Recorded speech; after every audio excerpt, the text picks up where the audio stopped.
So first passage है the concept of intelligence, which section contains the following information. Question first है information about how non-scientists assumptions about intelligence influence their behavior towards others. So कैसे non scientists की जो assumptions हैं intelligence के बारे में वो इन्फ्लुएंस करती हैं द बिहेवियर टुवर्ड्स अदर, बाकियों की तरफ उनका क्या बिहेवियर होगा उसको इन्फ्लुएंस करते हैं. सो बी पैराग्राफ में फर्स्ट लिखा है इम्प्लिसिट थ्योरीज. इम्प्लिसिट का मतलब होता है अज्यूम्ड. ठीक है, so assumed theories of intelligence drive the way. So assumed theories of intelligence drive the way in which people perceive and evaluate their own intelligence and that of others. तो implicit जो theories हैं, assume theories हैं intelligence पे, मतलब intelligence के बारे में जो उनकी अज्यूम थ्योरीज हैं लोगों की, वो लोगों को ड्राइव करती हैं कि वो अपनी और बाकियों की इंटेलिजेंस को कैसे इवेल्युएट करते हैं या परसीव करते हैं. परसीव का मतलब उनका नज़रिया क्या है अपनी इंटेलिजेंस और दूसरों की इंटेलिजेंस पर है और उसको कैसे इवेल्युएट करते हैं. यहाँ पे एग्जांपल दी है पेरेंट्स की जो अज्यूम थ्योरीज हैं of their childrens language development will determine at what age they will be willing to make various corrections in their children's speech. So parents की क्या assumption है बच्चों की लैंग्वेज डेवलपमेंट के बारे में, वो डिटर्मिन करती है कि at what age they will be willing to make various corrections in their children's speech. मतलब किस एज में वो अपने बच्चों की स्पीच में करेक्शंस करेंगे. तो इस कॉन्टेक्स्ट में अगर हम ये समझें तो पेरेंट्स जो हैं वो हो गए नॉन साइंटिस्ट. सो पेरेंट्स जो हो गए नॉन साइंटिस्ट क्या हो गए पेरेंट्स या जनरल पब्लिक. ठीक है, वो नॉन साइंटिस्ट हो गए. सो पेरेंट्स की जो अजम्पशन है about intelligence influence their behaviour towards others. So others क्या हो गया उनके बच्चे. तो वो जो सोचते हैं अज्यूम करते हैं इंटेलिजेंस के बारे में, इंटेलिजेंस की मतलब अपनी थ्योरी के हिसाब से वो डिसाइड करेगी, डिटर्मिन करेगी डिसाइड करेगी कि देयर बिहेवियर टुवर्ड्स अदर्स, मतलब वो अपने बच्चों को किस एज में they are willing to make various corrections in their children speech, मतलब किस एज में वो अपने बच्चों की स्पीच में करेक्शन करेंगे. सो दैट मीन्स उनकी जो अजम्पशन है इंटेलिजेंस के बारे में वो इन्फ्लुएंस करती है देयर बिहेवियर टुवर्ड्स अदर्स. सो इसलिए हमारा जो फर्स्ट क्वेश्चन है इसका आंसर आ जाएगा बी. ये हमें बी पैराग्राफ में मिला. सेकेंड क्वेश्चन है a reference to lack of clarity over the definition of intelligence. So lack of clarity मतलब कंफर्म नहीं है. किसके बारे में कंफर्मेशन नहीं है? Definition of intelligence. तो यहाँ पे पढ़ें. Look at it one way, everyone knows what intelligence is. Look at in another way, no one does. तो एक तरफ तो सब जानते हैं इंटेलिजेंस क्या है, लेकिन दूसरी तरफ कोई भी नहीं जानता. In other words, people have unconscious notion of intelligence, but no one knows for certain. Certain होता है पक्का. What it actually is. मतलब किसी को पक्का नहीं पता कि इंटेलिजेंस एक्चुअली है क्या. तो यहाँ पे लैक ऑफ क्लैरिटी है, मतलब कंफर्मेशन नहीं है, क्लैरिटी सर्टेन नहीं है about the definition of intelligence के इंटेलिजेंस है क्या. सो ये हमें आंसर मिला ए पैराग्राफ में. थर्ड क्वेश्चन है the point that researchers implicit and explicit theories may be very different. Implicit होता है अज्यूम्ड और एक्सप्लिसिट होता है क्लियर, ऑब्वियस या क्लियर, और इसको हम बोलेंगे फैक्ट के बेस पे, मतलब जो हमें क्लियर है, पता ही है. अज्यूम्ड मतलब वो हम अज्यूम करते हैं, वो किसी फैक्ट पे बेस्ड नहीं है. तो रिसर्चर की implicit and explicit theories may be very different. तो द पॉइंट, ठीक है. सो यहाँ पे लिखे implicit theories can be useful when an investigators suspect that existing explicit theories are wrong और मिसलीडिंग. तो इसका मतलब क्या हो गया कि इम्प्लिसिट जो थ्योरीज हैं वो यूजफुल हो सकती हैं, कैन बी यूजफुल जब इन्वेस्टिगेटर को ये पता लगे या ये वो सस्पेक्ट करे कि एक्सप्लिसिट थ्योरीज असल में रॉन्ग है या मिसलीडिंग है, इसका मतलब इम्प्लिसिट और इम्प्लिसिट थ्योरीज फ़ायदेमंद तब होगी जब वो प्रूफ कर देंगे या वो अज्यूम करे कि एक्सप्लिसिट थ्योरीज रॉन्ग है या गलत है। ठीक है, तो इस केस में it is possible that these theories may be very different. तो दोनों डिफरेंट होगी, एक एक तरफ एक सही होगी, दूसरी तरफ दूसरी सही होगी। अगर एक सही है तो दूसरी गलत हो जाएगी, दूसरी सही है तो फर्स्ट सही हो जाएगी। सो इसका आंसर हमें मिला डी में। क्वेश्चन नंबर 4 to 6 है yes no not given. Question number 4 है slow language development in children is likely to prove disappointing to their parents. जो स्लो लैंग्वेज डेवलपमेंट है बच्चों में, उसकी वजह से जो पेरेंट्स है वो डिसअपॉइंट हो जाते हैं, ज़्यादातर चांसेस है।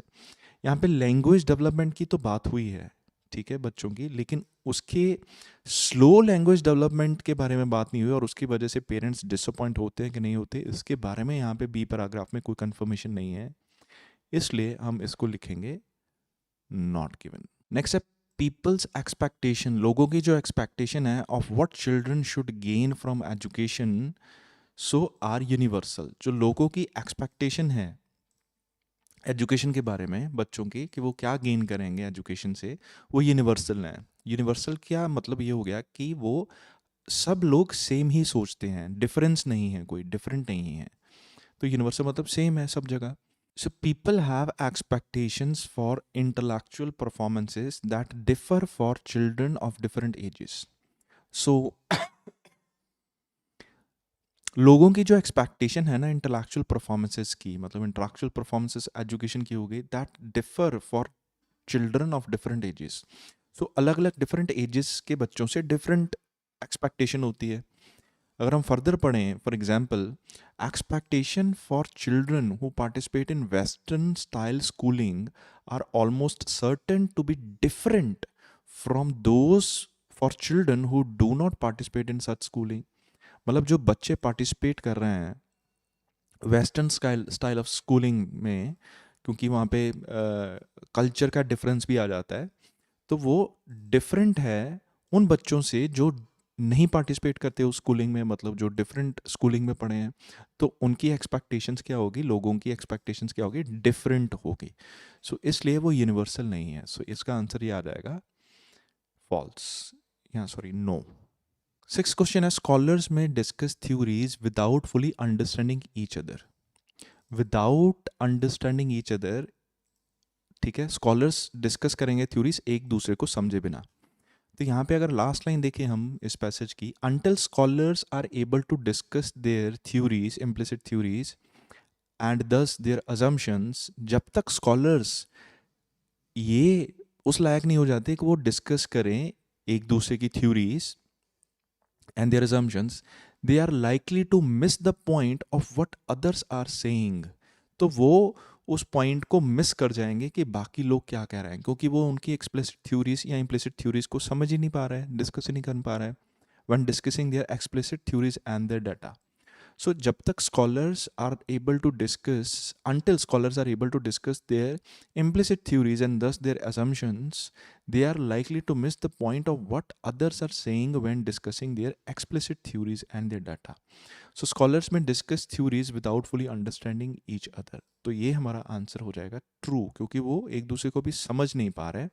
जब तक वो दूसरी इम्प्लिसिट थ्योरीज को समझते नहीं हैं, उनके एजम्पशंस को, तो तब तक वो पॉइंट मिस करते रहेंगे जब बाकियों का अपनी थ्योरीज को डिस्कस करते हुए। तो आंसर आ गया ट्रू। 7th क्वेश्चन है it is desirable for the same possibilities to be open to everyone. Same possibilities मतलब सिमिलर अपॉर्चुनिटीज होनी चाहिए टू एवरीवन। ये किसने कहा है? सो यहाँ पे जेफरसोनियन एक पर्सन है, views that people should have equal opportunities. Equal opportunities मतलब लोगों के पास इक्वल अपॉर्चुनिटीज होनी चाहिए। तो इक्वल मतलब सेम अपॉर्चुनिटीज जो एक को मिल रही है वही दूसरे को मिलनी चाहिए। People should have equal opportunities.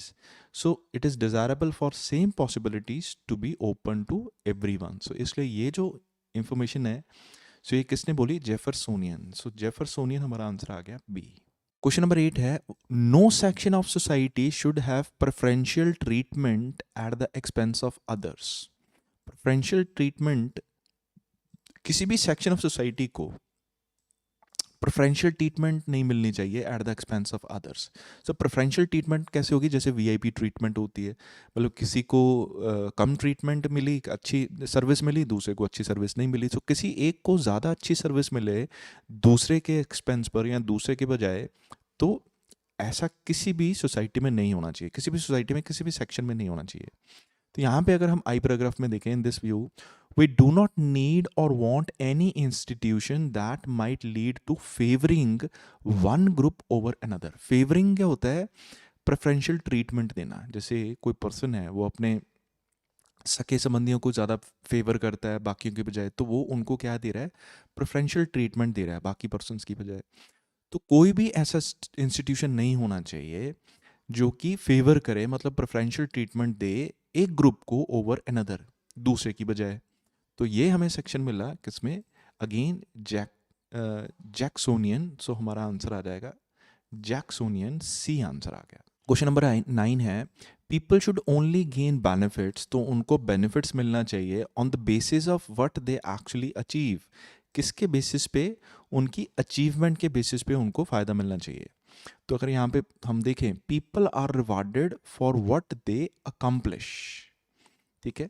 तो लोग को रिवॉर्डेड मतलब बेनिफिट्स मिलने चाहिए, किसके बेस पे, फॉर व्हाट दे अकम्प्लिश, कि वो अचीव क्या करते हैं।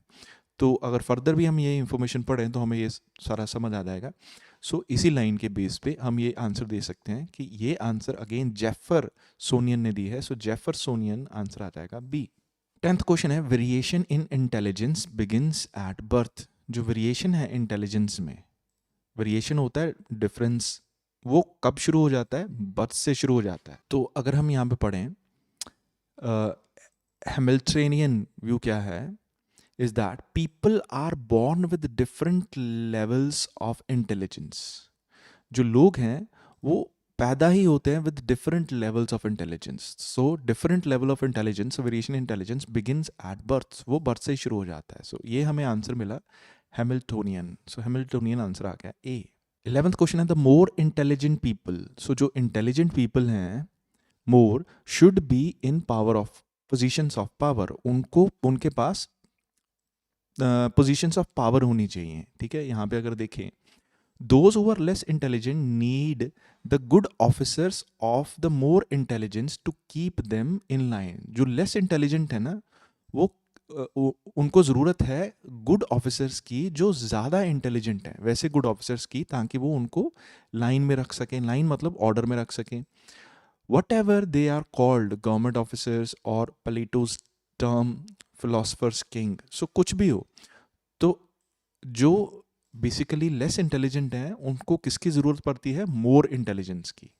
तो अगर हम फर्दर भी पढ़ें, यहाँ पे लिखा है high I Q elite. High I Q elite मतलब हो गए मोर इंटेलिजेंट, जिनका आई क्यू हाई है। They have to take responsibility of irresponsible masses of non elite. Non elite मतलब जो लो आई क्यू वाले हैं पीपल, तो उनको रिस्पॉन्सिबिलिटी लेनी पड़ेगी। जो हाई आईक्यू वाले हैं उनकी रिस्पॉन्सिबिलिटी लेनी पड़ेगी नॉन एलाइट वालों की। तो और जो लेस इंटेलिजेंट हैं उनको बेसिकली गुड ऑफिसर्स चाहिए जो मोर इंटेलिजेंट हैं, चाहे वो गवर्नमेंट ऑफिशियल्स हों या कोई टर्म फिलोसफर्स किंग, जैसे प्लेटोस की टर्म फिलोसफर किंग, किसी भी तरह हो। सो पावर ऑफ पोजीशन जो है वो इंटेलिजेंट पीपल को मिलेगी। तो ये हमें इंफॉर्मेशन अगेन हैमिल्टोनियन। सो हमारा आंसर आ जाएगा ए। 12th क्वेश्चन है, everyone can develop same abilities. तो हर कोई डेवलप कर सकता है सेम एबिलिटीज, मतलब कोई डिफरेंस नहीं होगा। सो जैक्सोनियन का व्यू हम देखें, all people are equal. So सारे लोग क्या हैं, इक्वल हैं, not only as human being but in terms of their competence. अपनी कॉम्पिटेंस के पे भी वो इक्वल हैं, ठीक है, ठीक है। So in this view of democracy, people are essentially intersubstitutable except for specialized skills, all of which can be learned। तो जो people है ना वो इंटर सब्सटीट्यूटेबल है, मतलब आपस में उनको सब्सटीट्यूट कर सकते हैं स्पेशलाइज स्किल्स को छोड़ के। लेकिन वो भी क्या है, all of which can be learned. ये all of which can be learn, which क्या है, ये स्पेशलाइज स्किल्स को। इसका मतलब ये हो गया everyone can develop the same abilities. तो ये हमें किससे आंसर मिला, जैक्सोनियन। सो जैक्सोनियन हमारा यहाँ पे आंसर है सी। 13th क्वेश्चन है, पीपल ऑफ लो इंटेलिजेंस, जो लो इंटेलिजेंस वाले लोग हैं, are likely to lead uncontrolled lives, वो अनकंट्रोल्ड लाइव्स जिएंगे। तो यहाँ पे अगर देखें लास्ट लाइन जी पैराग्राफ की, सो लेफ्ट टू देमसेल्स, अगर खुद पे उनको छोड़ दिया जाए, the unintelligent would create as they always have created a kind of chaos. Chaos होता है पागलपन, डिसऑर्डर। तो अगर हम उनको खुद पे छोड़ दें, किसको खुद पे छोड़ दें? अनइंटेलिजेंट को, ठीक है, जो लो इंटेलिजेंस वाले लोग हैं, तो वो क्रिएट करेंगे अ काइंड ऑफ कायस, वो पागलपन करेंगे, मतलब यहाँ पर वो डिसऑर्डर क्रिएट करेंगे, ठीक है। सो जैसे कि वो हमेशा करते हैं। सो ये हमें इंफॉर्मेशन अगेन हैमिल्टोनियन से मिली है। So the people of low intelligence likely to lead uncontrolled lifes, ये आंसर आ जाएगा ए। सो रीडिंग पैसेज 2 है, saving bugs to find new drugs. Which paragraph contain the following information? So mention of factors. So ऐसे factors को mention किया है, driving a renewed interest in natural medicinal compounds. तो जिस ऐसे factors के बारे में बात की है जिसकी वजह से जो नेचुरल मेडिसिन कंपाउंड्स हैं उसमें दोबारा इंटरेस्ट पैदा हो गया। रिन्यूड मतलब दोबारा इंटरेस्ट पैदा हो गया। सो पैराग्राफ सी में अगर देखें, laboratory based drug discovery has achieved varying level of success. So जो लेबोरेटरी बेस्ड ड्रग डिस्कवरी है उसके वेरिंग लेवल ऑफ सक्सेस है। वेरिंग लेवल ऑफ सक्सेस का मतलब हो गया कहीं पे वो ज़्यादा सक्सेसफुल है, कहीं पे कम सक्सेसफुल है, कहीं पे कोई फ़र्क नहीं पड़ा। Something which has not prompted the development of new, which has now prompted the development of new approaches focusing once again on natural products. तो क्योंकि यहाँ पे लेबोरेटरी बेस्ड डिस्कवरी में प्रॉपर सक्सेस नहीं मिल रही, कई तरह की डिफरेंट वैराइटीज़ ऑफ सक्सेस है, मतलब कहीं पे ज़्यादा है कहीं कम है, इसकी वजह से जो डेवलपमेंट ऑफ न्यू अप्रोच हुई है focusing again on natural products, तो इसने प्रॉम्प्ट किया है कि दोबारा न्यू अप्रोच को हम स्टार्ट करें। वो क्या है? अगेन नेचुरल प्रोडक्ट्स की तरफ जाना, फोकस करना। तो इससे हमें मेंशन हो गया factors driving renewed interest, once again मतलब renewed interest in natural medical compounds. तो आगे भी हम अगर पढ़ेंगे तो हमें ये सेम इंफॉर्मेशन देखने को मिलेगी। तो इसका आंसर हमें मिला सी में। सो 15th क्वेश्चन है, हाउ रीसेंट टेक्नोलॉजिकल एडवांसेस, जो टेक्नोलॉजिकल एडवांसेस हैं, have made insect research easier. So उसने इंसेक्ट की जो रिसर्च है उसको आसान बना दिया है। अगर एच पैराग्राफ को देखें, हालांकि ऑल्दो नेचुरल हिस्ट्री नॉलेज, जो हमारी नेचुरल हिस्ट्री नॉलेज है, point us in the right direction, ये हमें सही डायरेक्शन में भेजती है। It does not solve the problem associated with obtaining useful compounds from insect.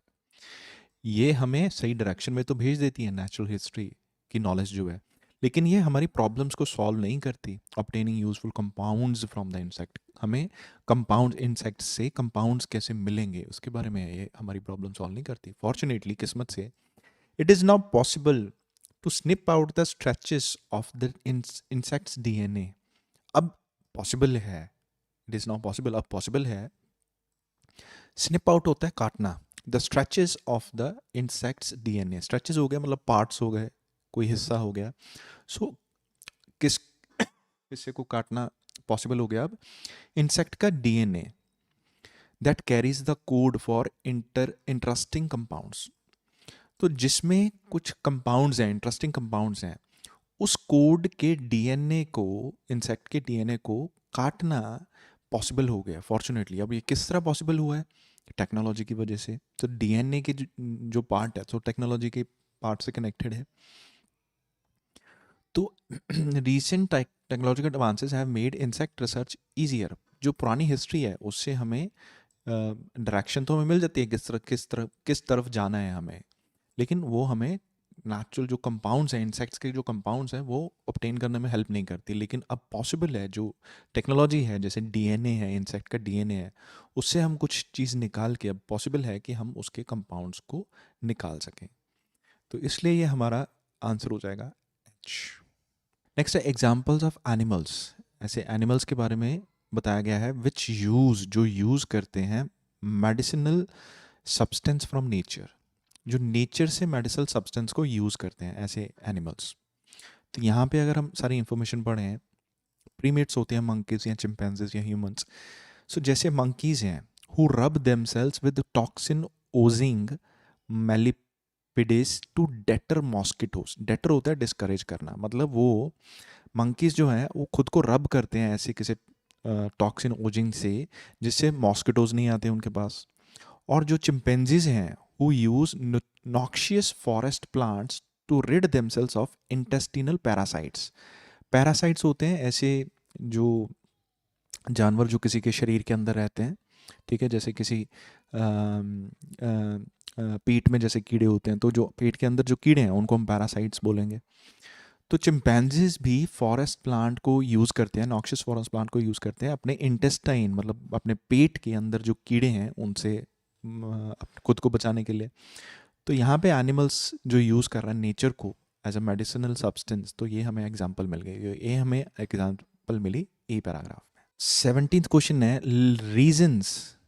तो हमें रीजंस बताने हैं व्हाई इट इज़ चैलेंजिंग, ये क्यों मुश्किल है to use insects in drug research. Drug research में इंसेक्ट्स को यूज़ करना मुश्किल क्यों है। तो एफ पैराग्राफ में हमें सारा कुछ यही बताया। Why is it that insects have received relatively little attention in bioprospecting? Bioprospecting होता है इंसेक्ट्स एंड प्लांट्स में से कोई ऐसी चीज़ें निकालना, कंपाउंड्स निकालना जिसका हम यूज़ कर सकें, फॉर एग्जांपल मेडिसिन बनाने के लिए या कुछ ऐसी चीज़ें बनाने के लिए, उसे बोलते हैं बायोप्रोस्पेक्टिंग। तो ऐसा क्यों है कि इंसेक्ट्स को बहुत ही लिटिल उस पर अटेंशन, बहुत कम अटेंशन दी गई है बायोप्रोस्पेक्टिंग में। तो यहाँ पे फर्स्ट करके, सेकंड करके, सेकेंडली करके एंड थर्डली करके, ठीक है, यहाँ पे इंफॉर्मेशन दी गई है कि क्यों ये मुश्किल है कि इंसेक्ट्स को ड्रग रिसर्च में यूज़ करना क्यों मुश्किल है। So there are so many that without some manner of targeted approach, investigating this huge variety of species is daunting task. ये इतने सारे हैं कि इनकी इन्वेस्टिगेशन करना बड़ा ही मुश्किल है। Insects are very small generally and glands inside them that secrete potentially useful compounds are smaller still. वो इतने छोटे होते हैं और उनके glands जिससे हमें compounds मिलते हैं वो भी उससे भी ज़्यादा छोटे होते हैं, तो वो भी मुश्किल है। सो हालांकि ये हम सोचते हैं कि इंसेक्ट्स हर तरफ है, the reality is ubiquity is vast number of a few extremely common species. तो ये सारे जो पॉइंट्स बताए गए हैं ये हैं कि क्यों ये मुश्किल है कि इंसेक्ट्स को हम यूज़ करें ड्रग रिसर्च में। सो आंसर ये इसका हमारा हो जाएगा F. Reference to how interest in drugs, जो ड्रग्स की तरफ इंटरेस्ट है, ड्रग हो गए यहाँ पे मेडिसिन, सो ड्रग रिसर्च की तरफ जो इंटरेस्ट है उसका शायद बेनिफिट होगा किसको, वाइल्ड लाइफ को। तो कैसे पॉसिबल है कि ड्रग्स की वजह से, ड्रग के रिसर्च की वजह से बेनिफिट होगा वाइल्ड लाइफ को। सो आई पैराग्राफ में देखें, with every bit of wilderness that disappears we deprive our self of potential medicine. जैसे जैसे कोई भी वाइल्डरनेस है, वाइल्डरनेस क्या हो गया, कोई भी जंगली जीव जंतु वो डिसअपेयर होते हैं, उससे नुकसान किसका होता है, हमारा, क्योंकि हमें पोटेंशियल मेडिसिन नहीं मिलती। As much I did love to help develop ground breaking insect derived medicine, मैं कितना भी मतलब पसंद करूं कि मैं कोई कोई इन्वेंशन करूं ऐसी मेडिसिन का जो इंसेक्ट से आती है, my main motive for looking at insect in this way is conservation. तो जो मेरा मेन मोटिव है इसको ऐसे इंसेक्ट्स की तरफ ऐसे मतलब देखने का, वो है कंजर्वेशन। कंजर्वेशन होता है उनको प्रोटेक्ट करना, ठीक है। तो यहाँ अगर फर्दर भी हम पढ़ें तो यहाँ पे हमें यही आइडिया मिलेगा। If we can shine a light on darker recesses of nature's medicine cabinet, exploring the useful chemistry of most diverse animals on the planet, I believe we can make people think differently about the value of nature. मैं सोचता हूँ कि हम लोगों को ऐसा help कर सकते हैं कि वो लोग अब नेचर की वैल्यू करें, उसके बारे में डिफरेंट सोचें। तो जैसे, तो इससे हमें पता लग रहा है कि अगर ड्रग की रिसर्च करनी है तो हमें वाइल्ड लाइफ को क्या करना पड़ेगा, प्रोटेक्ट करना पड़ेगा। सो 18th जो है उसका आंसर हमें किस में मिला, आई में। 19th है, a reason why nature based medicine, जो नेचर बेस्ड मेडिसिन हैं, fail out of favour for a period, वो आउट ऑफ फेवर हो गई फॉर ए पीरियड, मतलब उस पर किसी ने ध्यान नहीं दिया, नेचर बेस्ड मेडिसिन पे, वो आउट ऑफ फैशन हो गई, पैराग्राफ बी में। देन फॉर ए वाइल, कुछ समय के लिए, modern pharmaceutical science moved it's focus away from nature and into the laboratory. जो मॉडर्न साइंस थी ना, फार्मास्यूटिकल साइंस, मेडिसिन साइंस थी, वो खुद को, उसका जो फोकस है वो कहाँ से शिफ्ट होके किधर चला गया, वो नेचर से शिफ्ट होके लेबोरेटरी पे चला गया। ठीक है, designing chemical compounds from scratch, शुरू से केमिकल कंपाउंड्स बनाने के लिए। तो इसलिए फॉर अ वाइल, कुछ समय के लिए, जो मॉडर्न फार्मास्यूटिकल साइंस है ना, वो लेबोरेटरी पे शिफ्ट हो गई नेचर की बजाय। ठीक है, सो इससे हमें ये क्लियर हो जाता है कि नेचर बेस्ड मेडिसिन हैं, वो थोड़े समय के लिए आउट ऑफ फेवर हो गई, मतलब उस पर किसी ने ध्यान ही नहीं दिया। तो ये हमें आंसर मिला बी में। 20th क्वेश्चन है, an example of an insect derived medicine in use at the moment. So कोई इंसेक्ट ड्राइव्ड मेडिसिन है, ऐसी मेडिसिन जो इंसेक्ट से मिलती है, वो यूज हो रही है एट द मोमेंट। तो यहाँ पे देखें, for example, alloferon is used as an antiviral and anti-tumor agent in South Korea and Russia. So एलिमोरन है, वो यूज हो रही है एज ए एंटीवायरल और anti tumour agent in south Korea and Russia. Antiviral मतलब वो मेडिसिन हो गई एक तरह की। तो एलिफोरन है क्या, anti anti microbial compound produced by blow fly larva. So larva होता है कोई, किसी फ्लाई लार्वा मतलब किसी मतलब फ्लाई का जो बच्चा है वो हो गया। सो बाउल फ्लाई लार्वा कोई कंपाउंड बनाता है, एंटी माइक्रोबल कंपाउंड बनाता है, produced by this fly larva. तो ये जानवर ही होगा, इंसेक्ट होगा। तो वो जो कंपाउंड है एलिफ्लोरिन, वो यूज़ किया जा रहा है साउथ कोरिया और रशिया में एज ए एंटीवायरल और एंटी ट्यूमर एजेंट। तो हमें ये इन्फॉर्मेशन मिली, इज यूज, तो ये प्रेजेंट हो गई, तो ई पैराग्राफ में ये हमें इन्फॉर्मेशन मिली।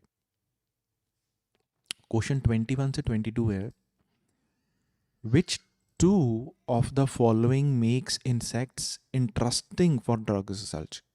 तो किन दो चीज़ों की वजह से जो इंसेक्ट्स की रिसर्च है, इंसेक्ट्स जो हैं वो ड्रग रिसर्च के लिए इंटरेस्टिंग हो जाते हैं। सो अगर यहाँ पे पढ़ें, the creature that particularly interests us are the many insects that secrete powerful poison for subduing prey and keep it fresh for future consumption.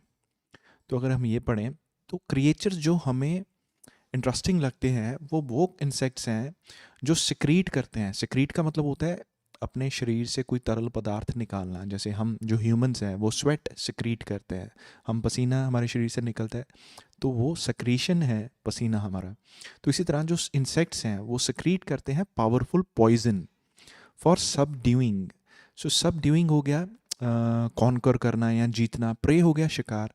सो अपने शिकार को मारने के लिए जो पावरफुल पॉइजन वो सिक्रीट करते हैं, निकालते हैं ऐसे इंसेक्ट्स, वो हमारे लिए इंटरेस्टिंग है। And keep it fresh for future consumption, और अपने उस शिकार को फ्यूचर कंजम्पशन के लिए फ्रेश रखते हैं। There are even more insects that are masters of exploiting filthy habitats. So exploiting होता है यूज़ करना, ओवर यूज़ करना। फिल्थी हो गया गंदा। हैबिटेट्स होता है जहाँ पे ये जानवर रहते हैं, जैसे जंगल हो गया, घर होता है, हैबिटेट्स जानवरों का घर। So there are even more insects, और भी इंसेक्ट्स हैं, that are masters of exploiting filthy habitats, जो गंदी जगह पे रहने के मास्टर्स हैं, जैसे फेसेस हो गए या कार्कसेस हो गए। Where they are regularly challenged by thousands of micro organisms, जहाँ पे हज़ारों माइक्रो ऑर्गेनिजम्स के साथ वो मतलब लड़ते हैं, मतलब चैलेंज्ड बाय मतलब वो भी वहीं पे है। These insects have many anti microbial compounds, इनके पास बहुत सारे एंटी माइक्रोबियल कंपाउंड्स हैं for dealing with pathogenic bacterias and fungi. इनके पास बहुत सारे एंटी माइक्रोबल कंपाउंड्स हैं जिससे वो पैथोजिक बैक्टीरिया और फंगस से डील करते हैं। मतलब ये जो बहुत सारे इंसेक्ट्स हैं ये गंदी जगह पे रहते हैं, ठीक है, जहाँ पे थाउजेंड्स ऑफ माइक्रो ऑर्गेनिजम्स के साथ ये मिल भी फाइट करते हैं, ये चैलेंज होता है इनका, मतलब उनके साथ ये रहते हैं। सो ये कैसे रह पाते हैं? इनके पास एंटी माइक्रोबल कंपाउंड्स हैं जो ये यूज़ करते हैं टू डील विथ ये बैक्टीरिया और फंगस के साथ। तो इस इंफॉर्मेशन से हमें ये क्लियर हो जाएगा, the variety of substance insects have developed to protect themselves. तो हमारा बी आंसर एक कवर हो गया। तो उनके पास बहुत सारे सब्सटेंसेस होते हैं, जैसे उनके पास बहुत सारे एंटी माइक्रोबल कंपाउंड्स हैं इंसेक्ट्स के बाद, उन्होंने डेवलप किए हैं टू प्रोटेक्ट देमसेल्व्स, अपने को आपको प्रोटेक्ट करने के लिए। तो वो खुद को कैसे प्रोटेक्ट करते हैं अपने आप को? बैक्टीरिया से और फंगस से ना डील करते हैं वो बहुत सारे एंटी माइक्रोबल कंपाउंड से। वो गंदी जगह पे रहते हैं, थाउजेंड्स ऑफ माइक्रोनिज्म्स उनसे भिड़ते हैं, फिर भी वो खुद को प्रोटेक्ट करके रखते हैं। तो एक तो ये चीज़ हो गई।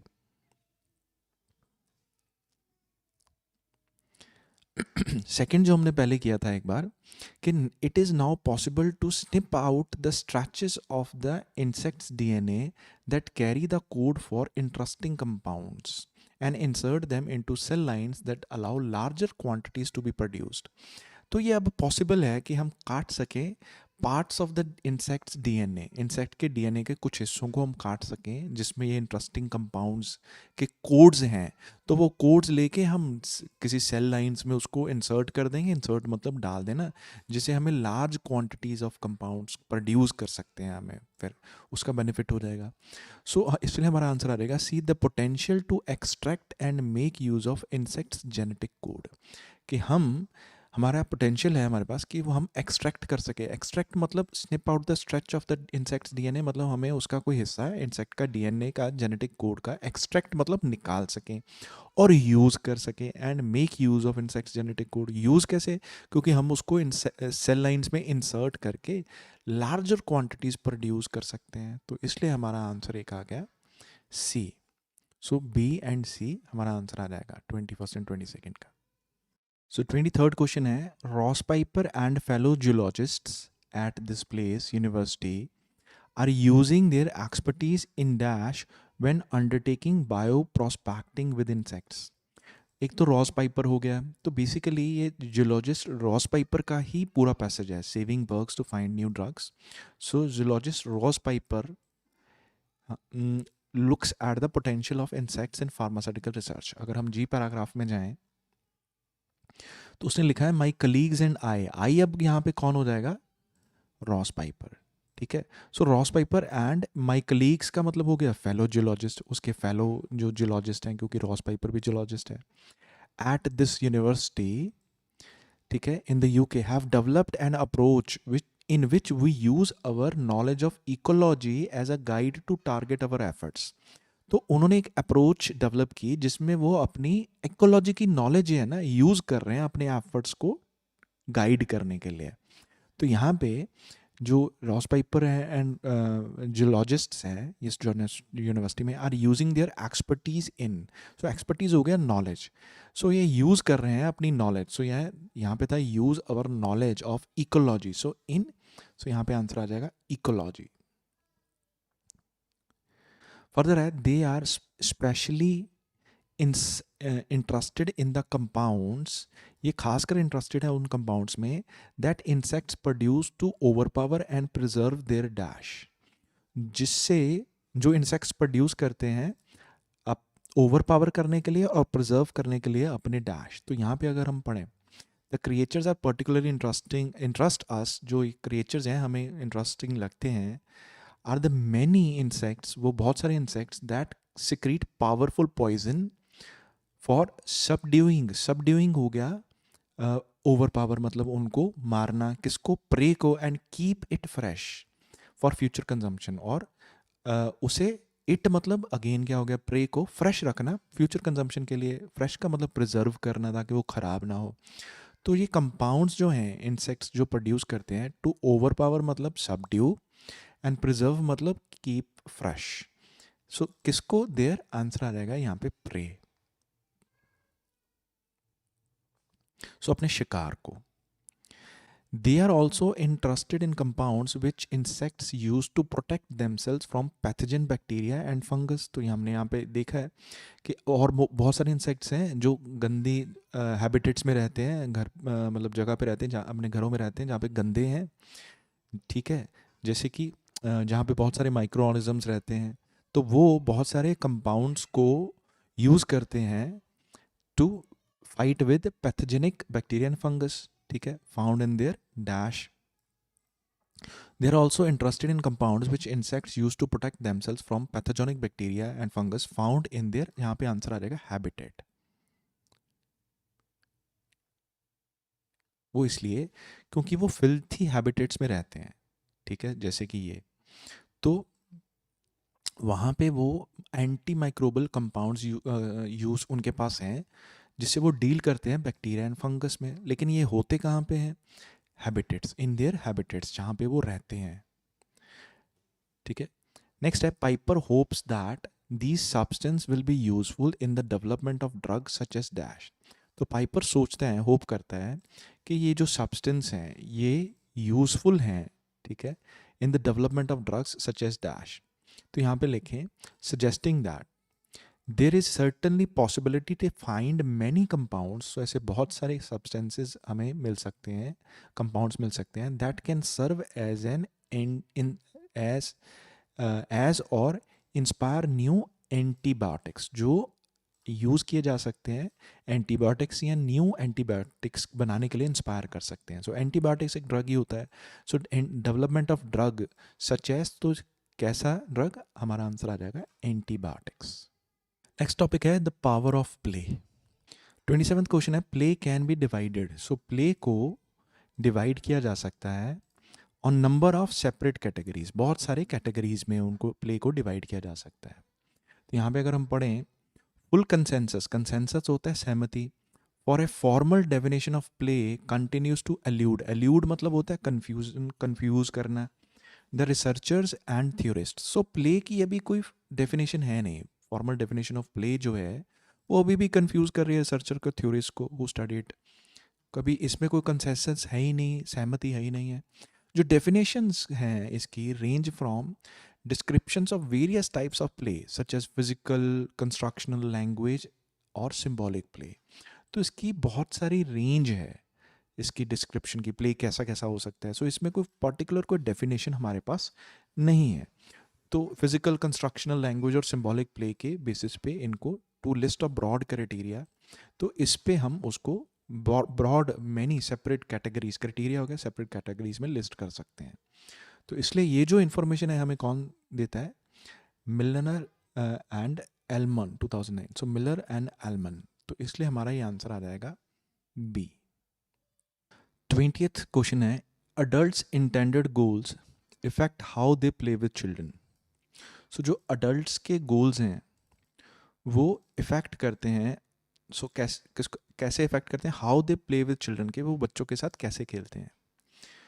तो यहाँ पे अगर हम देखें, the adults role in play varies. जो अडल्ट का रोल है ना प्ले में, खेलने में, वो वेरी करता है. वेरी का मतलब वो डिफरेंट है.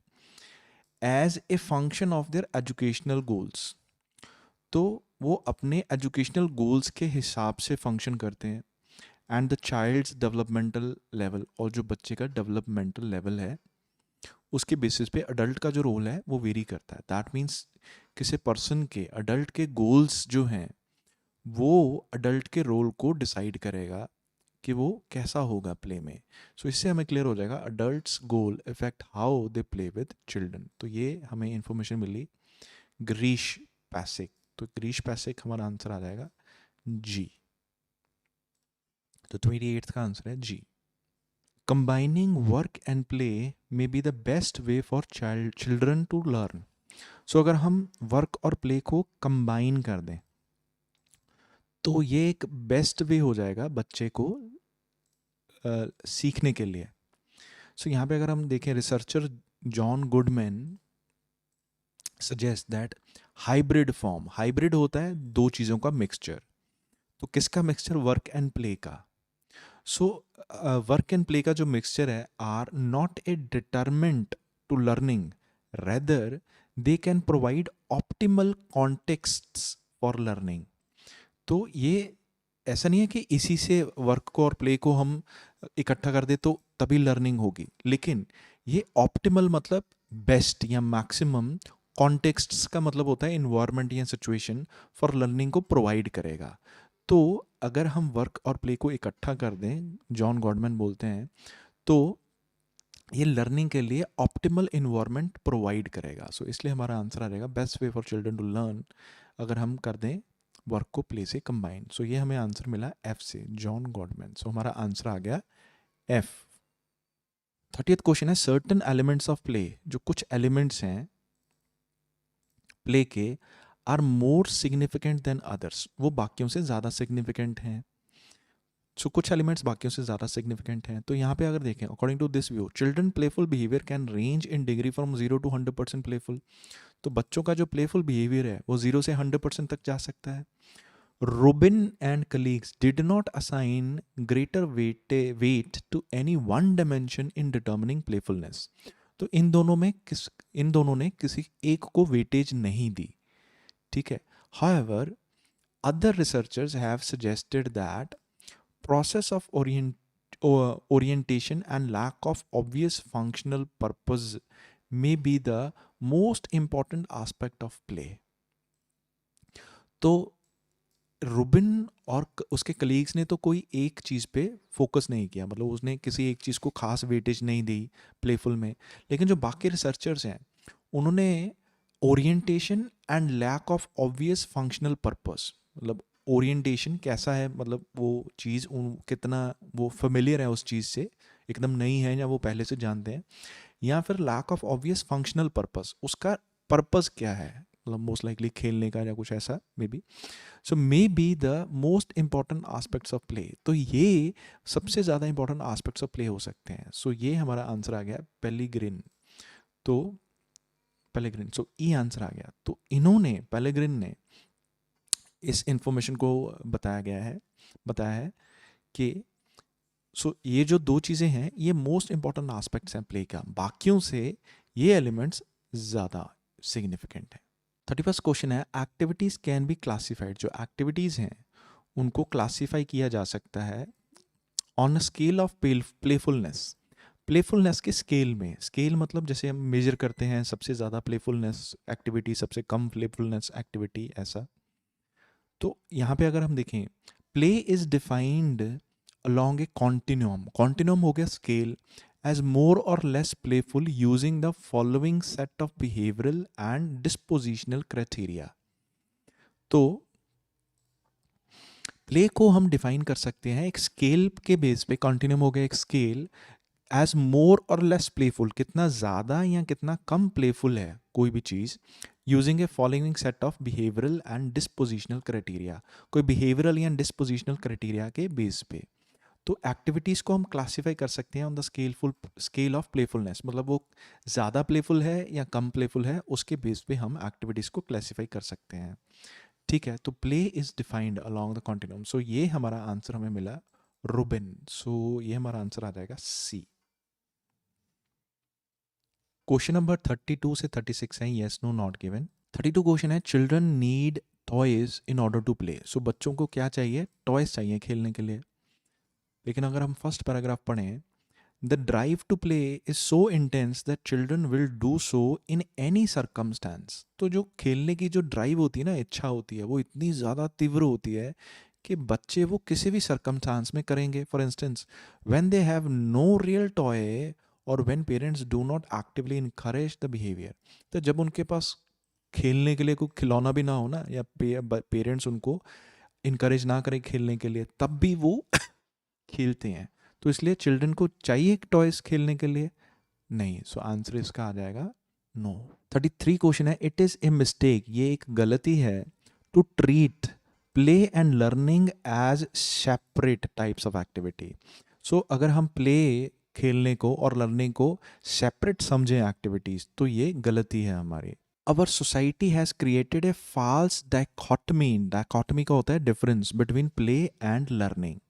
तो जो हमारी सोसाइटी है उसने एक गलत मतलब फॉल्स, मिस्टेक डिफरेंस क्रिएट कर लिया है बिटवीन प्ले एंड लर्निंग। इसका मतलब इसमें कोई डिफरेंस नहीं है, प्ले एंड लर्निंग दोनों क्या है, सेम एक्टिविटीज़ हैं, separate activities, types of activities नहीं है। तो इसलिए हमारा ये आंसर आ जाएगा यस। यस क्यों? क्योंकि इसमें भी उन्होंने कहा है कि ये मिस्टेक है, प्ले और लर्निंग सेपरेट समझते हैं हम, और इसमें भी लिखा है कि सोसाइटी ने गलत समझ लिया है इसको, उन्होंने डिफरेंशिएशन क्रिएट कर लिया है between play and learning. So बिल्कुल ये दोनों स्टेटमेंट क्या है? सेम। नेक्स्ट है play helps children to develop their artistic talent. So जो प्ले है उससे डेवलप होता है क्या? आर्टिस्टिक टैलेंट डेवलप होता है बच्चों में। इस तरह की इन्फॉर्मेशन हमें यहाँ पे कहीं पे गिवन नहीं है स्पेसिफिकली आर्टिस्टिक टैलेंट के बारे में, इसलिए हम इसको लिख देंगे नॉट गिवन। 35 क्वेश्चन है, research have agreed on a definition to play. जो रिसर्चर्स हैं वो एग्री कर गए हैं किस पे? डेफिनेशन पे। किसकी? प्ले की। तो अगर यहाँ पे देखें, full consensus on the formal definition of play continues to elude. Elude का मतलब हो गया कंफ्यूजन क्रिएट करना। The researchers and theorists who studied. इसका मतलब कि फॉर्मल डेफिनेशन है जो प्ले की, उस पर एक फुल कंसेंसस अभी बना ही नहीं है, क्योंकि रिसर्चर और थ्योरिस्ट उस पर कंफ्यूज हैं कि भाई प्ले है क्या। तो इसलिए रिसर्चर्स हैव एग्रीड, क्या वो एग्री कर गए हैं? नहीं, वो एग्री नहीं किए। तो इसका आंसर ये गलत है। 36 क्वेश्चन है, वर्क एंड प्ले ये जो दोनों हैं डिफर, ये डिफरेंट हैं इन टर्म्स ऑफ वेदर और not they have a target. उसके पास टारगेट है या नहीं है, इसलिए वर्क और प्ले डिफर करते हैं। तो यहाँ पे अगर देखें, अनलाइक प्ले, अनलाइक मतलब ये प्ले के जैसा नहीं है। क्या नहीं है? वर्क। सो वर्क जो है प्ले के जैसा नहीं है, सो वर्क है क्या? It is typically not reviewed as enjoyable. ये इंजॉयबल नहीं होता जनरली, ऐसा आमतौर पे ये कहते हैं। And is intrinsically motivated. उसका मतलब क्या है? It is goal oriented. इसका मतलब जो वर्क है वो गोल ओरिएंटेड होता है, वो एक्सट्रिंसिकली मोटिवेटेड है, मतलब वो गोल ओरिएंटेड है वर्क। प्ले ऐसा नहीं है।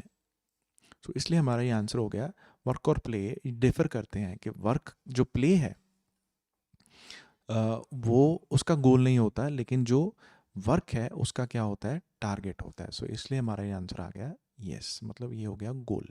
ये गोल ओरिएंटेड होता है वर्क, प्ले गोल ओरिएंटेड नहीं होता। तो ये दोनों में डिफरेंस है। नेक्स्ट क्वेश्चन 37 से 40 क्वेश्चन है समरी कंप्लीशन, और हम यूज़ कर सकते हैं वन वर्ड ओनली। सो 37 और 38 क्वेश्चन अगर हम चेक करें तो ये हमें सेकेंड लास्ट पैराग्राफ में मिलेंगे। इसमें जैसे guided play takes two forms, तो गाइडेड प्ले की दो फॉर्म्स हैं। गाइडेड प्ले ऐसा हुआ जैसे गाइड किया गया है खेलने के लिए, जैसे पेरेंट्स अपने बच्चों को गाइड करते हैं कि ये खेलो ये खेलो। तो एक तो हो गया basic level. At the very basic level क्या होता है? Adults can enrich the child's environment by providing objects and experiences that promote aspects of a curriculum. एक तो adults जो हैं वो बच्चों को ऐसा environment दें, प्रोवाइड करें, उसमें ऑब्जेक्ट्स और एक्सपीरियंसेस प्रोवाइड करें जिससे प्रमोट हो प्ले। ठीक है। इन ए मोर डायरेक्ट फॉर्म, अगर हम दूसरी फॉर्म के बारे में बात करें, डायरेक्ट फॉर्म की बात करें of guided play, parents or other adults can support children's play by joining in the fun as a co-player। मतलब जो पेरेंट्स हैं वो क्या करेंगे? ज्वाइन कर लेंगे एज अ को प्लेयर। सो वो भी उनके साथ खेलना शुरू कर देंगे। रेजिंग थॉटफुल क्वेश्चंस, वो थॉटफुल क्वेश्चंस रेज करेंगे। ठीक है। कमेंटिंग ऑन चिल्ड्रंस डिस्कवरी, वो उनकी डिस्कवरी पे कमेंट करेंगे। और इनकरेज करेंगे further exploration of new facets of the children's activity. वो उनको इनकरेज करेंगे कि और भी देखो, अब और कई फेसेट्स होते हैं, मतलब और कई जैसे पक्ष होते हैं, मतलब बच्चे की एक्टिविटी के और कई चीज़ें को एक्सप्लोर करो। तो एक में तो वो इन्वायरमेंट प्रोवाइड कर रहे हैं उनको खेलने के लिए, दूसरे में वो क्या है कि वो खुद एज अ को प्लेयर खेल रहे हैं उनके साथ। उनमें वो उनको questions, thoughtful questions, mindful questions उनके दिमाग में रेज करते हैं, उनके डिस्कवरीज पे कमेंट करते हैं, उनको बोलते हैं और अपनी एक्टिविटीज़ को एक्सप्लोर करो, कई हिस्से इसके एक्सप्लोर करो। तो यहाँ पे दो फॉर्म्स हैं। इन द सिंपलेस्ट फॉर्म, तो ये हो गया वेरी बेसिक लेवल वाली फॉर्म। ठीक है, सिंपलेस्ट फॉर्म हो गया वेरी बेसिक वाली फॉर्म ऑफ गाइडेड प्ले। तो इसमें क्या है? An adult contributes to the environment. तो जो अडल्ट है वो इन्वायरमेंट में क्या करता है? कंट्रीब्यूट करता है। इन विच चाइल्ड इज प्लेइंग। ठीक है। अल्टरनेटिवली, अब ये दूसरी फॉर्म हो गई डायरेक्ट फॉर्म वाली, जिसमें पेरेंट्स को प्लेयर होते हैं। An adult can play with the child, so जो अडल्ट है वो बच्चे के साथ खेलता है. डेवलप द प्ले, वो प्ले को डेवलप करता है. For instance, by dash the child to investigate different aspects of their game. तो वो डैश करता है बच्चे को to investigate different aspects of their game. ठीक है, तो यहाँ पे एक तो वो थॉटफुल क्वेश्चंस को रेज करता है, उनकी डिस्कवरीज को कमेंट करता है और इनकरेज करता है फर्दर एक्सप्लोरेशन. एक्सप्लोरेशन का सिनोनिम हो गया इन्वेस्टिगेट, मतलब फर्दर ढूंढना. New facets of the child's activity means different aspects of their game. तो यहाँ पे आंसर आ जाएगा encourage the child. Encouraging, sorry, जो वर्ड है वो है इनकरेजिंग. सो इनकरेजिंग, सो उसमें क्या करते हैं, जो अल्टरनेटिवली जो अडल्ट है वो क्या करेगा, adult can play with the child, develop the play. ठीक है, for example encouraging for instance by, वो क्या करेगा, by encouraging the child to investigate different aspects of their game. तो ये पार्ट हमें हेल्प करेगा इसको आइडेंटिफाई करने में. Adults can help children to learn through play. Adults जो हैं वो अपने बच्चों को सीखने में हेल्प कर सकते हैं प्ले के द्वारा. And make the activity rather structured, और एक्टिविटीज़ को स्ट्रक्चर कर सकते हैं. But it should still be based on children's dash to play. लेकिन ये फिर भी किस पे बेस्ड होनी चाहिए, बच्चे के डैश टू प्ले. तो यहाँ पे अगर हम देखें, although playful learning can be somewhat structured, ये स्ट्रक्चर्ड हो सकती है, ये हो गया हमारा. It must also be child centred, वो चाइल्ड सेंटर्ड होनी चाहिए. Means play should stem, stem मतलब कि निकलना, स्टार्ट होना. So play should stem from the child's own desire. तो जो प्ले है ना वो बच्चे की ओन डिज़ायर से शुरू होना चाहिए. सो इसका मतलब it should be based on child's desire to play. तो ये बच्चे की डिज़ायर पे बेस्ड होना चाहिए. So answer is desire, DESIRE. तो जो लास्ट टू क्वेश्चन है 39 एंड 40, ठीक है, लास्ट टू क्वेश्चन ये हमें लास्ट पैराग्राफ में मिलेंगे. अगर हम पढ़ें, both free and guided play, दोनों ही फ्री और guided play are essential elements in child's centric approach to playful learning. दोनों ही फ्री एंड गाइडेड प्ले जो हैं ये एसेंशियल हैं, एसेंशियल एलिमेंट्स हैं. एसेंशियल मतलब ज़रूरी हैं प्लेफुल लर्निंग में.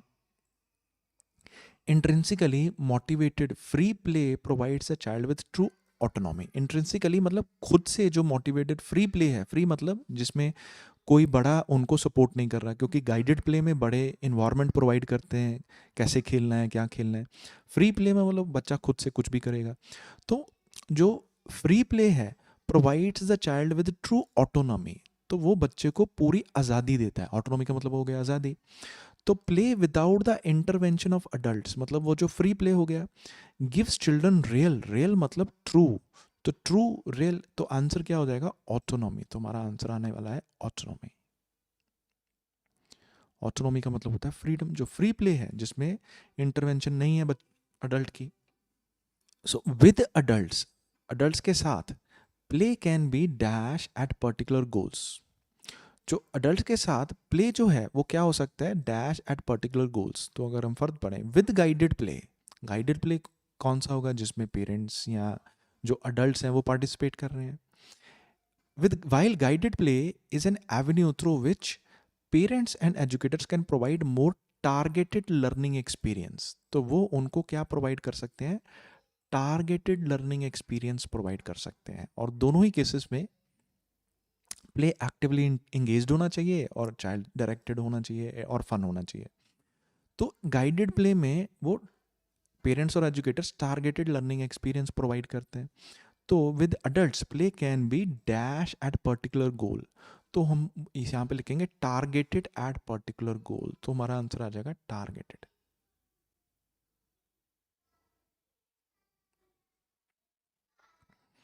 सो आई होप आपको ये सारी रीडिंग के आंसर्स, एक्सप्लेनेशन समझ में आई होंगी.